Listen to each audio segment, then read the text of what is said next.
கிறிஸ்துவுக்குள் மிகவும் பிரியமான சகோதர சகோதரிகளே, இயேசு கிறிஸ்துவின் நாமத்தினாலே உங்கள் யாவருக்கும் எனது அன்பின் நல்வாழ்த்துதலையும் வணக்கத்தையும் தெரிவித்துக் கொள்கிறேன். இன்றைய பகலின் குளிர்ச்சியான நாளின் தியான வசனம் யோவான் எழுதின சுவிசேஷம் 16ஆம் அதிகாரம் 15ஆம் வசனம்.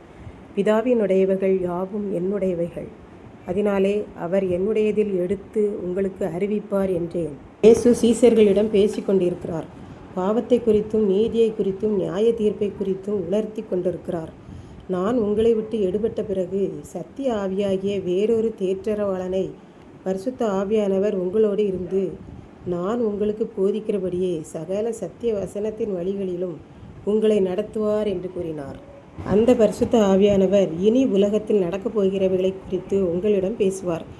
நான் பிதாவினிடத்திற்கு பரலோகத்திற்கு போகிறபடியினால் கொஞ்ச காலம் என்னை காண மாட்டீர்கள். அந்த கொஞ்ச காலம் எத்தனை வருஷமாகவும் இருக்கலாம். நம் ஆண்டவருக்கு 1000 வருஷம் ஒரு நாள் போல தோன்றும். ஆகவேதான் அவர் கொஞ்ச காலம் என்னை காண மாட்டீர்கள் என்று கூறினார் என்று பார்க்கின்றோம். அந்த கொஞ்ச காலம் கழித்து நான் 2ஆம் முறை வருவேன். அப்போது நீங்கள் எல்லாரும் என்னை காண்பீர்கள். அப்போது நான் யாரெல்லாம் பரிசுத்த ஆவியானவராகிய தேற்றரவாளன் உங்களோடு பாவத்தை குறித்தும் நீதியை குறித்தும் நியாய தீர்ப்பை குறித்தும் கண்டித்து உணர்த்தும் போது கீழ்ப்படிந்து அவரை ஏற்றுக்கொண்டு உணர்த்தப்பட்டு மனம் திரும்பினீர்களோ அவர்களை எல்லாம் நான் பரலோகத்துக்கு என்னோட கூட கூட்டிச் செல்வேன் என்று இயேசு கூறினார். பரிசுத்த ஆவியானவர் என்னுடைய வசனத்திலிருந்து எடுத்து உங்களிடம் கூறுவதால் அறிவிப்பதால் என்னை மகிமைப்படுத்துவார். அவ்விதமாகவே நீங்களும் என்னுடைய வசனத்தை வாசித்து தியானித்து அதை பற்றி மற்ற எல்லா மக்களுக்கும் அறிவிக்கும்போது நான் மகிமைப்படுவேன் என்று இயேசு கூறினார். அப்படி என்னை அறிவிக்கிறவர்களுக்கு ஆண்டவர் வரப்போகிற காரியங்களை செய்திகளை நான் அந்த ஊழியக்காரனுக்கு அறிவிப்பேன். என்னை அறிவிப்பவர்களை நான் எடுத்து பயன்படுத்துவேன் என்று இயேசு சீசர்களிடம் கூறினார். இப்படித்தான் ஒரு ஊழியர் இருந்தார். அவர் ஒரு நாள் கூடி வந்த மக்களுக்கெல்லாம் தன்னுடைய அனுபவ சாட்சியை கூறினார். நான் இயேசுவை அறியாத ஒரு குடும்பத்தில் பிறந்தவன்.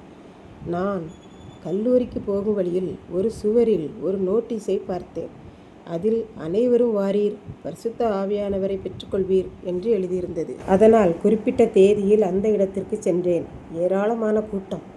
நான் நினைத்து கொண்டேன், பரிசுத்த ஆவியானவரை பெற்றுக்கொள்ளுங்கள் என்றதும் நான் வரிசையாக நின்று எதையோ வாங்கி செல்ல வேண்டும் என்று நினைத்தேன். ஆனால் அங்கே போன பின்புதான் தெரிந்தது, யாரோ ஒருவர் வந்து பேசப்போகிறார் என்று.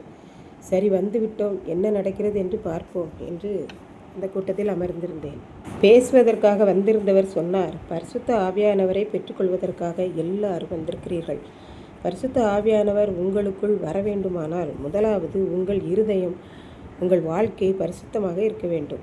பரிசுத்தமில்லாத இடத்திற்கு இயேசு வரவே மாட்டார். ஆகவே நீங்கள் உங்கள் பாவங்களை அறிக்கையிட்டு இயேசுவிடம் மன்னிப்பை பெற்றுக்கொள்ளுங்கள்.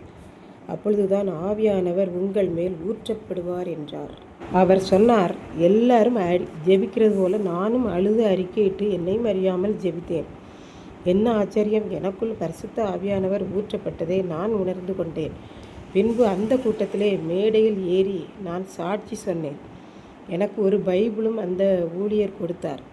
அன்றிலிருந்து இன்று வரை நான் பைபிளை கீழே வைக்காமல் ஓடி ஓடி மக்களுக்கு அறிவித்து கொண்டே இருக்கிறேன் என்று கூறினார்.